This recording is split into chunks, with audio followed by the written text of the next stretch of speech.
Is it a soundtrack? Or is it a person? Someone is playing the bagpipes right now. Okay, it is Monday. Whoa, it's the start of a new week. I've been here for 7 days and I set the goal of like sleeping in a new place every day that I'm here. And whoo, so much has happened. Let me fill you in. It's Monday, January 7th, and it's a good day to be alive.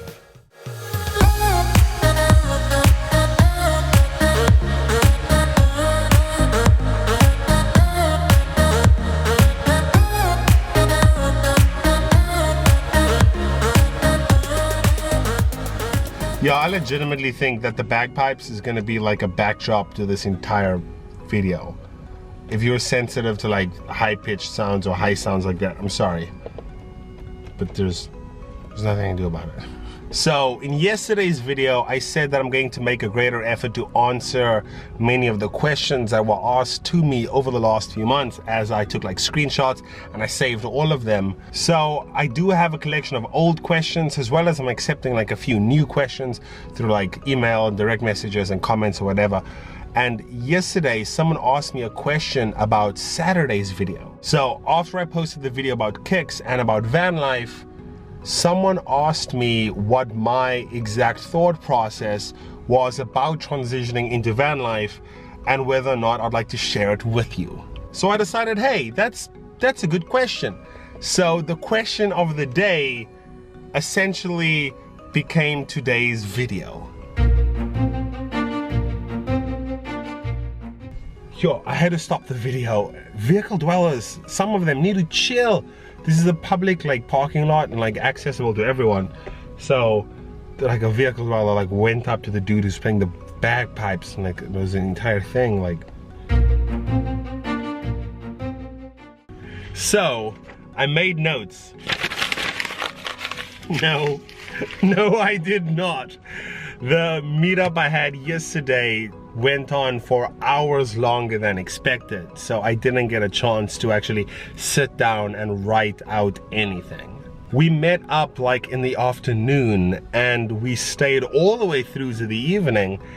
It was a mom and her daughter, and they told me that they always watch like my videos together, which I thought was awesome. Now, because I didn't get a chance to like visually map out today's video, I didn't want to answer the question. But then I thought this question is literally about my thought process. So I don't need a storyboard.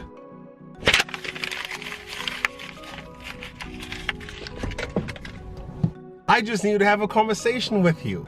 Let's see. When was my first introduction to van life?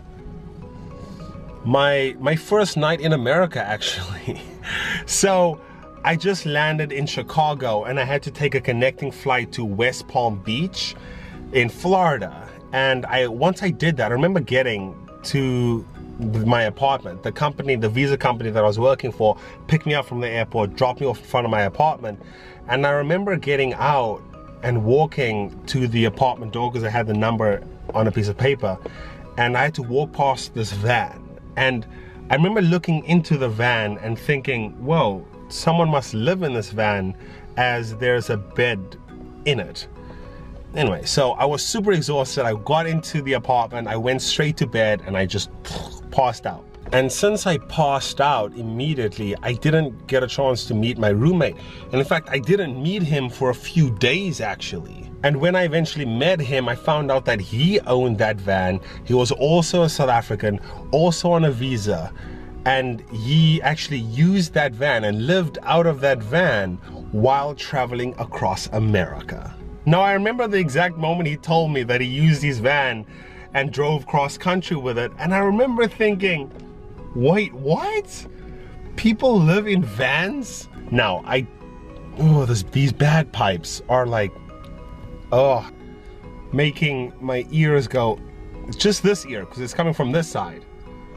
So this ear is fine, but like this ear is like, Now, I don't know how familiar you are with the concept of visa employment, but essentially, to boil it down for you, what happens is you're brought from whatever country and you work in America, and you contractually stipulate or obligated to work at a specific place for a season, which is 6 months.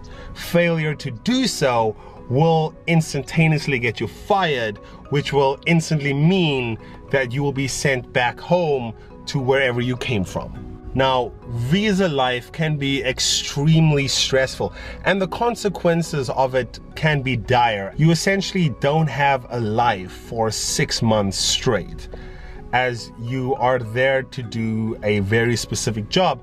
And I think you get paid less than minimum wage. Like, I got paid like $9 and some change, $9.20 an hour, I think. And while on a visa, you do that, or in my case, you do that for 3 years, and you go to a new place every 6 months. No, I'm leaving. No, I cannot. It's making my ears go bad. I need to go to a different place.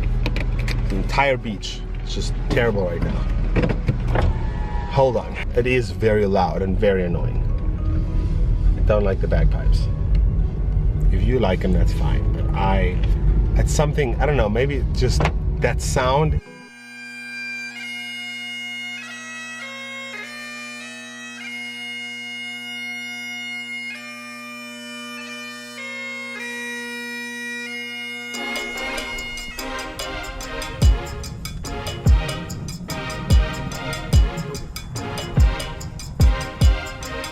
The challenge is not only finding parking, but finding parking that is not directly in the sun, so it doesn't heat up the car very, like, there it becomes too hot, but also has enough light coming in, yes, that you don't look super dark. Okay, no bagpipes. My ears are still, oh, my ear, just this one is still going. Where was I? Oh, okay, so that's what I was saying. So you work for about 6 months, and you go from place of employment to place of employment. And oftentimes you don't have a lot of time in between, because you don't have breaks, you don't have vacation, you don't have weekends off or anything like that. I remember this one time I had to leave Vermont for Florida, and I had to leave Vermont on October 28th, and I had to start work in Florida on November 1st. So you didn't get vacation or even an option to do so. So I don't remember how. I know he told me at one point, perhaps he took more responsibility at work, or he took less days off during the season, but again, I can't remember how he was able to get the time to drive across country, but he did. And that, my friends, was the first time that I ever encountered van life. So he got the van one season, and he paid $1,000.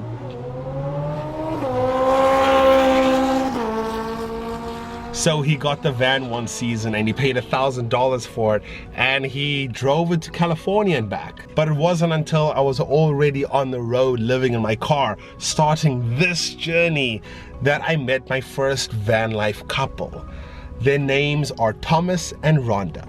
I was in Connecticut. It was day one of car life, and it's funny how it happened. As I remember, I was driving and I saw their van in like my peripheral. It was parked under a tree in the shade, and I remember, okay. I kept like calming myself down because I was like super nervous about approaching the van, but eventually I summed up the courage to do so. Hi, my name is Gabriel. I just moved into my car, and it would appear that you live in your van. She could see how nervous I was, and so could her partner Thomas. We spoke for hours more, and they shared many stories about their life on the road, their van life. And they were the ones who addressed and resolved many of the fears that I had at the start of this journey. And it was at that point, it was at that moment that I realized that my dream was within reach. In fact, they were the ones who told me about the beaches of San Diego as a safe zone for vehicle dwellers. That's where I am right now. California, in my mind, there is no one of your kind. I long to see you when the day is done, though my journey has just begun. We should have lived a life together in the warming sun. We should have loved each other, baby. Oh, what could I have done? Just wanna spend some time together before everything's gone. You've got to be kidding me! The guy with the bagpipes is walking this way! All right, hold up. I'm going to be proactive. I'm going to leave now so that, yeah, okay. What's happening to the world? Why are there this many bagpipes? We don't need any. Okay, I'm gonna back up into the parking spot. Oh, okay, there's the pavement. No, I had that on the whole time. It was only in the parking lot. Chill. Hold on. Where was I? But it wasn't until a few months later that I met a different van life couple who showed me what it's like to live on the road as a couple and just shared so much insight with me. It was actually a few weeks back while I was in Las Vegas, Nevada, a couple by the name of Tony and Evelyn. What can be said about them?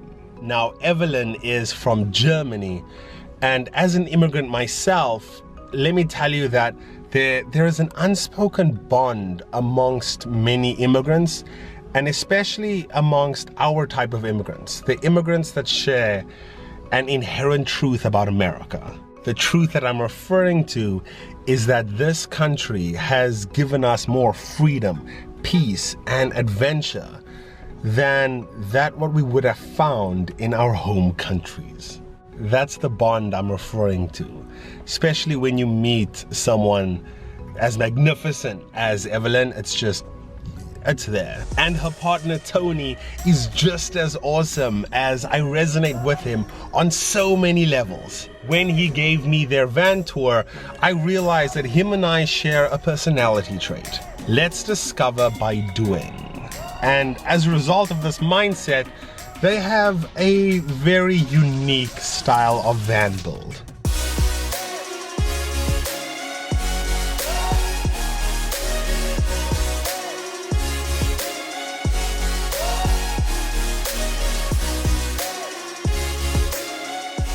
And now that I'm in Southern California, this is essentially like a vehicle dweller paradise, as there are just so many vehicle dwellers down here. Now, while I'm here, I've met up with several van lifers per day, and to date, the only people who I've met up with who aren't living in vehicles have been you, people of my audience who wanted to meet up with me while I'm in the area. Now, there's a good chance that I transition into van life sooner rather than later, as I was recently rear-ended and I may very well be driving a car that's soon to be totaled. And since I live in my car, it's kind of a big deal to have that car that you live in totaled.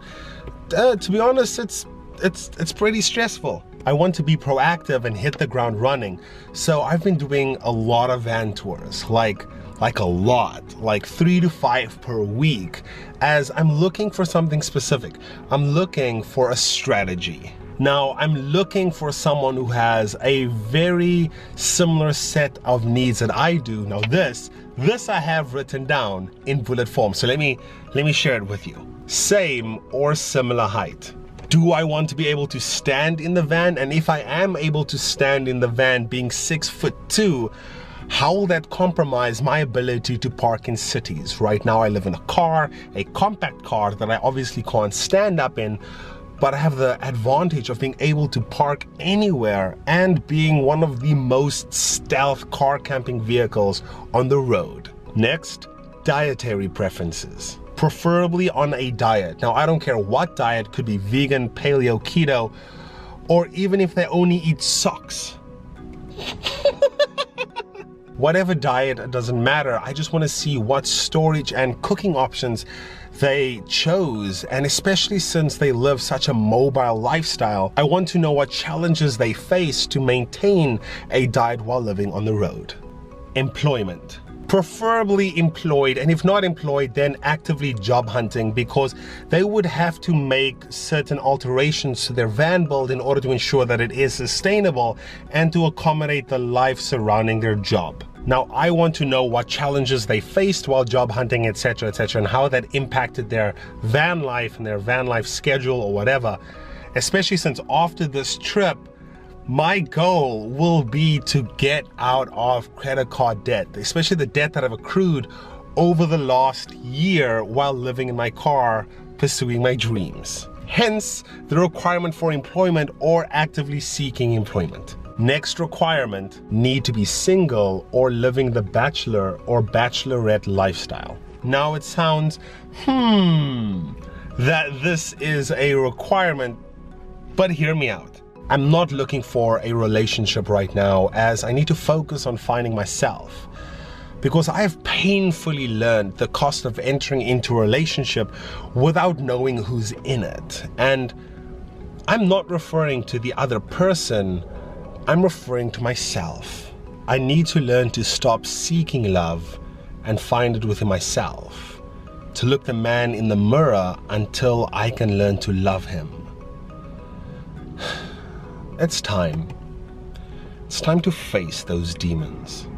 So I excluded all couples from the list because, for obvious reasons, their needs, their van build itself will be tailored to fit the dynamic between the two. So, solo travelers only. No pet. Now, I had a pet for a millisecond while living in my car, but I learned that unless your entire life is built around the well-being of the animal, I would seriously question the quality of life one can afford an animal while living on the road. So no pet. Relatively new to van life. Relatively new to this lifestyle within the last 6 months for 2 reasons. I want what's ever current, like right now. And second, I'm relatively new to this life within like the last year. And it would be fun to have a friend who's also navigating and discovering this life for the first time. Then I will cross-reference that with whatever veteran vehicle dwellers have to say. I want to learn from someone who actually did the work. A full-time vanlifer. They must be living in their van full-time. This should have been the first thing. I don't know why I'm mentioning it now. Must have hobbies. I'm a total homebody, and like it's so easy for me to activate hermit mode, and if it weren't for my hobbies, I would live in a van and just stay there, never leave, ever.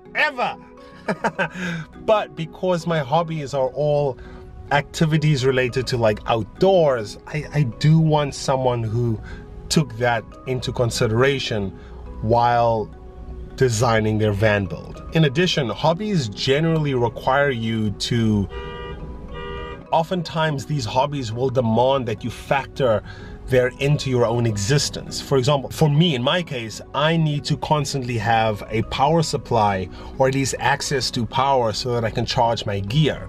The same will be true for someone who's a photographer or a digital nomad or a gamer even. So this was my criteria, and lo and behold, a few days later, I'm minding my own business, taking a drone shot of this magnificent boat. A guy sits next to me and says, that's going to make an epic drone shot. I agreed. We introduced ourselves and he told me that he lives in a van, and I slowly but surely grew to the awareness that he meets all of my criteria. We exchanged contact details and he agreed to be recorded and featured on my channel. I've been meeting so many new people, I've been making so many new friends, and I have no doubt that their stories will continue to impact me in my journey moving forward. There is never a dull moment while living on the road, and not to mention the views. The views are simply spectacular. My only wish right now is that you get out and discover the views that inspire you.